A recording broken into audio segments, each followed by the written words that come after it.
तो दोस्तों रात के 12 बज रहे हैं और इस समय आइसक्रीम से अच्छा मिडनाइट स्नैक्स क्या हो सकता है। बट क्या आपने कभी सोचा है कि आइसक्रीम ठंडी कैसे रहती है या कैसे काम करता है आपका रेफ्रिजरेटर। तो चलिए इस वीडियो में पहले जानते हैं, उसके बाद आइसक्रीम खाएंगे। Let's start the video.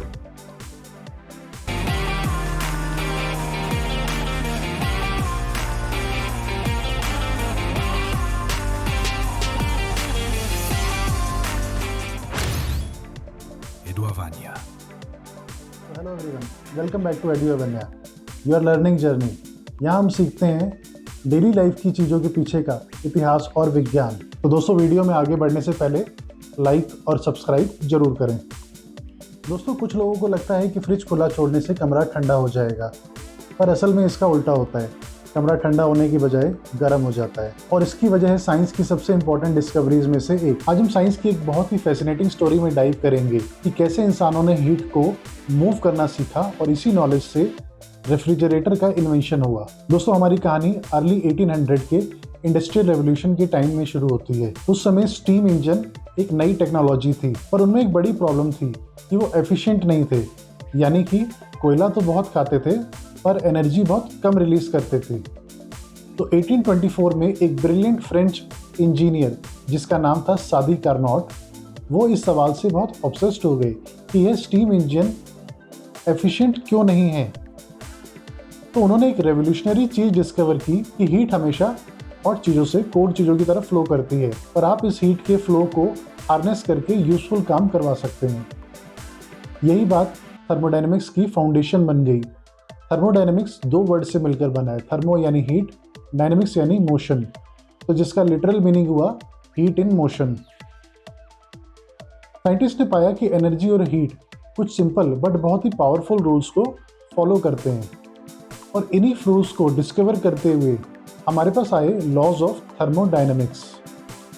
तो दोस्तों आज कुछ इंपॉर्टेंट लॉज को बहुत ही इजी तरीके से समझेंगे ताकि कोई आपसे नॉर्मली पूछे तो आप बता सकते हैं कि हाँ हमें थर्मोडायनेमिक्स पता है। दोस्तों थर्मोडायनेमिक्स का पहला रूल यह कहता है कि एनर्जी को ना तो क्रिएट किया जा सकता है ना ही उसे डिस्ट्रॉय किया जाता है, सिर्फ उसकी फॉर्म्स को चेंज किया जा सकता है। इसे ऐसे समझ सकते हैं कि जब आप अपने स्विच बोर्ड में स्विच को प्रेस करते हैं तो घर में आ रही इलेक्ट्रिकल एनर्जी से आपकी ट्यूबलाइट जलने लग जाती है और लाइट एनर्जी में कन्वर्ट हो जाती है। अब आते हैं सेकंड लॉ ऑफ थर्मोडायनेमिक्स पे। दोस्तों सेकंड लॉ बताता है कि हीट हमेशा गर्म से ठंडे की ओर फ्लो करती है, कभी उल्टा नहीं, जब तक आप उसे ऐसा फोर्स करने के लिए कोई वर्क ना करें। जैसे कि आपकी कॉफ़ी सिर्फ ठंडी हो सकती है, अपने आप गर्म नहीं हो सकती। यह बिल्कुल ही ऐसा है जैसे पानी हमेशा डाउनहिल फ्लो करता है, पर आप अपने घर में मोटर लगाकर पानी को पंप से ऊपर भी भेज सकते हैं। दोस्तों साइंटिस्ट ने सेकेंड लॉ की इस नेचुरल टेंडेंसी का नाम दिया एंट्रोपी। शायद आपने इस एंट्रोपी वर्ड को सुना भी होगा। एंट्रोपी को यूनिवर्स की रैंडमनेस का मेजर भी कह सकते हैं, जैसे कि आइस का पिघलना, आपकी कॉफ़ी का ठंडा होना और आपके कमरे का गंदा होना। ये सब चीज़ें एंट्रोपी को बढ़ाता है। ये चीज़ें हो तो अपने आप जाती हैं, पर इनको उल्टा करने में बहुत मेहनत लगती है और यही वजह है कि हीट अपने आप बैकवर्ड फ्लो नहीं होती। और यह सेकंड लॉ हमारी रेफ्रिजरेटर स्टोरी के लिए बहुत ही क्रूशियल है, क्योंकि अगर हीट सिर्फ हॉट से कोल्ड ऑब्जेक्ट की तरफ जाती है तो आपका फ्रिज ठंडा कैसे रहता है। आज हम जानेंगे इसी स्टोरीज में कि आपका फ्रिज कैसे काम करता है। दोस्तों आर्टिफिशियल कूलिंग यानी कि चीज़ों को एनर्जी लगाकर ठंडा करना, इन चीज़ों की शुरुआत तो काफ़ी पहले हुई, किंतु आर्टिफिशियल कोल्ड को सबसे फर्स्ट टाइम बनाने वाले व्यक्ति थे स्कॉटिश प्रोफेसर विलियम कलन, जिन्होंने 1748 में डिस्कवर किया कि जब लिक्विड इवेपोरेट होते हैं तो अपने सराउंडिंग एरिया से हीट को चुरा लेते हैं। इसे ऐसे समझिए कि जब भी आप नहाकर बाहर निकलते हैं तो आपको ठंडा महसूस होता है, क्योंकि जो पानी इवेपोरेट होता है वह आपकी स्किन से हीट को चुरा लेता है। लेकिन इस आर्टिफिशियल कूलिंग को प्रैक्टिकल बनाने में लगभग 100 साल और लगे, जब 1834 में एक अमेरिकन साइंटिस्ट जेकोब परकिंस ने पहली रियल रेफ्रिजरेटर मशीन बनाई और 1913 तक फ्रेड वॉल्फ ने पहला होम इलेक्ट्रिक रेफ्रिजरेटर बनाया। पर असली बिग चेंज तो नए रेफ्रिजरेंट यानी कि वो गैस जो फ्रिज को ठंडा रखती है उसके आने के बाद आया, जो कि 1920s में केमिस्ट ने फ्रियॉन्स और दूसरे नॉन टॉक्सिक केमिकल्स को डेवलप किया। दोस्तों फ्रियॉन ने होम रेफ्रिजरेटर को सेफर और पॉपुलर बना दिया और 1950s के बाद तो लगभग हर घर में रेफ्रिजरेटर होता ही है। तो दोस्तों अब रेफ्रिजरेटर की साइकिल को समझते हैं। साइकिल यानी कि रेफ्रिजरेटर कैसे काम कर सकते हैं। तो रेफ्रिजरेटर में एक्चुअली 4 पार्ट्स होते हैं, ये ये और ये। दोस्तों एक रेफ्रिजरेटर बेसिकली एक हीट पंप है जिसमें 4 पार्ट्स इन्वॉल्व होते हैं और ये हीट को अंदर से बाहर की तरफ फेंकते हैं। दोस्तों कंप्रेसर और कंडेंसर का नाम तो आपने जरूर सुना होगा। जब भी आपका फ्रिज मैकेनिक आता है तो वो बोलता जरूर है कि आपके कंडेंसर में दिक्कत है या फिर आपका कंप्रेसर काम नहीं कर रहा है। तो आज हम इन सारी चीजों को बहुत ही आसान भाषा में समझेंगे ताकि नेक्स्ट टाइम जब आपका फ्रिज मैकेनिक आए तो आप सिर्फ खड़े ना रहें, आप देखें कि फ्रिज के अंदर पार्ट्स में क्या काम होता है। फ्रिज का कंप्रेसर ह्यूमन के हार्ट की तरह होता है। यह रेफ्रिजरेंट गैस को स्क्वीज करता है जिससे वह हॉट और हाई प्रेशर हो जाती हैं। नेक्स्ट पार्ट होता है कंडेंसर। यह आपके फ्रिज के पीछे लगा रेडिएटर जैसा होता है। यहाँ गर्म गैस आपकी किचन में हीट रिलीज करती हैं और लिक्विड में बदल जाती हैं। तो इस वीडियो को खत्म होने के बाद जरूर चेक करें कि आपका फ्रिज का बैक साइड ठंडा है या नॉर्मल टेम्परेचर से गर्म। दोस्तों नेक्स्ट पार्ट होता है एक्सपेंशन वाल्व।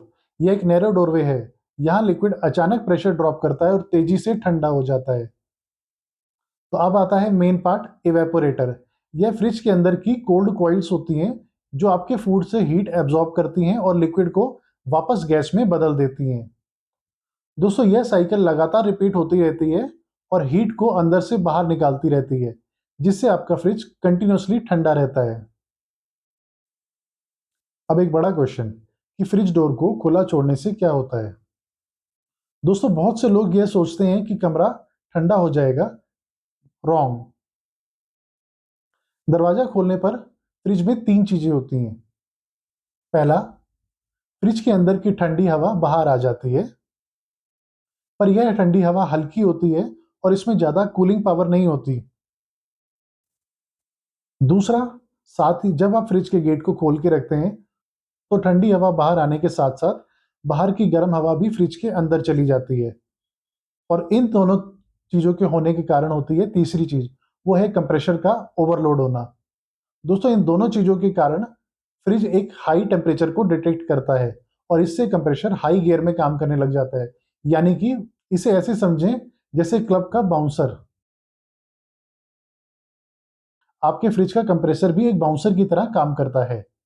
जैसे बाउंसर क्लब्स में ज्यादा पानी पिए लोगों को बाहर निकालते हैं, वैसे ही कंप्रेसर फ्रिज के अंदर को कूल रखने के लिए लगातार हीट को बाहर निकाल रहा होता है, पर बाउंसर खुद भी काम करते करते पसीने में लथपथ हो जाता है और वही गर्मी आपके किचन में डंप होती है।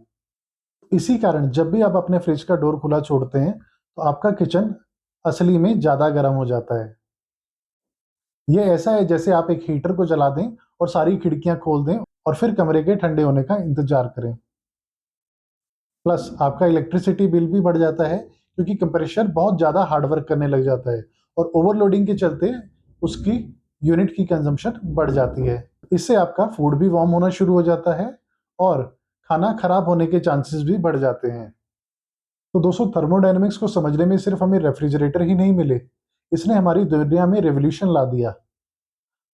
जैसे कि एयर कंडीशनर, जिससे कि आज हम बड़े आराम से रह पाते हैं, heat pump, power plant, car engines, यहाँ तक कि आपके कंप्यूटर का कूलिंग सिस्टम भी इन्हीं सेम प्रिंसिपल्स पर काम करते हैं। तो अगली बार जब आप मिडनाइट स्नैक के लिए फ्रिज खोलें तो याद रखें आप सिर्फ एक फ्रिज नहीं खोल रहे हैं, आप थर्मोडायनेमिक्स के लॉस को एक्शन में होते देख रहे हैं जो कि यूनिवर्स को चला रहे हैं। तो दोस्तों नेक्स्ट वीडियो में हम जानेंगे इतिहास के उस शायर के बारे में जिसका नाम तो आपने रील्स, शॉर्ट्स या फिल्मों में जरूर सुना होगा, पर शायद उसकी शख्सियत के बारे में हम बहुत कम जानते हैं और क्या नाता था उसका मुगल रूलर्स के साथ। तो दोस्तों अगर वीडियो अच्छा लगा हो तो चैनल को सब्सक्राइब करें, वीडियो को लाइक करें, वीडियो को शेयर जरूर करें और कमेंट करके अपना फेवरेट पार्ट जरूर बताएं।